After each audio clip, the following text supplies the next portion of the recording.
Can a sled be used to strengthen your feet? When it comes to developing your foot strength, there's arguably no better exercise than the pushing or pulling of a sled.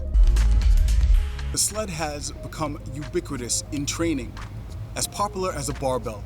And even though it's been a training tool for decades, I would say that Kneesovertoesguy and his company ATG deserve credit for bringing it to the forefront. The reverse sled is great for developing leg and hip strength in seldom explored ranges of flexion and extension, especially for the average person. And you know I'm a huge proponent of backwards walking to help you walk better forward, helping to grease the groove bidirectionally, allowing for more balanced development of your muscles and motor patterns. Going forwards is also a great exercise, but both are great for developing endurance and power. In this video, I will show you a few techniques that will strengthen and attenuate your feet, extending the benefits of the sled past your knees and to the soles of your feet. Because of the lack of strength in your feet relative to your hips and thighs, you need to start at a weight that is around 20 to 30% of your normal load, a weight that provides enough resistance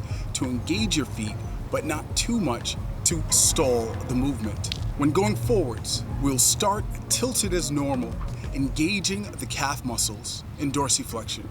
We want the pads of our feet firmly in the ground. This is great for developing toe extension, especially the big toe, helping to develop your medial arch. Also, you know I promote forefoot walking, especially for people with hyperpronated feet.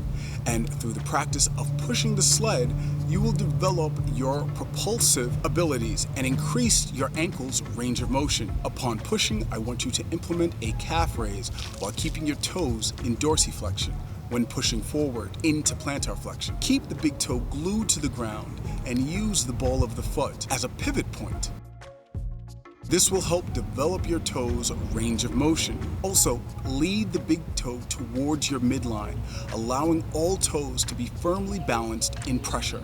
After plantar flexion, recoil by drawing the foot towards your midline by externally rotating your hip, engaging in a spiral pattern.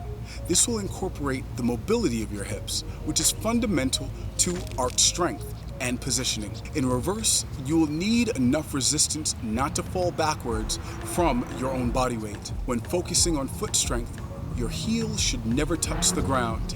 It can slightly graze, but avoid placing any extreme pressure or rolling onto the heel. If you have hyperpronated feet, you will just make your issues worse. By loading an everted calcaneus, press into the toes with flexion, and as you push back with the ball of your toes, press the toes into plantar flexion.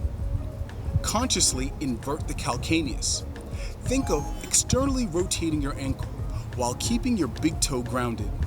This may be difficult at first, but with a light starting weight, it will become easier over time. The rear foot should dig into the ground with the ball of your feet, directly below your hips or slightly behind. As you practice this, even if you're not able to get it below your hips in the beginning, you will increase your range of motion with practice. And you can experiment in twisting the torso by swinging towards the pressing foot. With these maneuvers, you'll quickly develop foot strength and mobility. Start light, slow, and easy. Your feet can easily be overworked if you're just starting out. I take 20 to 30 steps total per set, and I focus on range of motion and form, not strength or speed. If you're on the ATG program already, I would consider this a supplemental exercise and not to be incorporated into your programmed workload. This has been Grown and Healthy, the channel where we explore self-improvement through movement. Thanks for watching.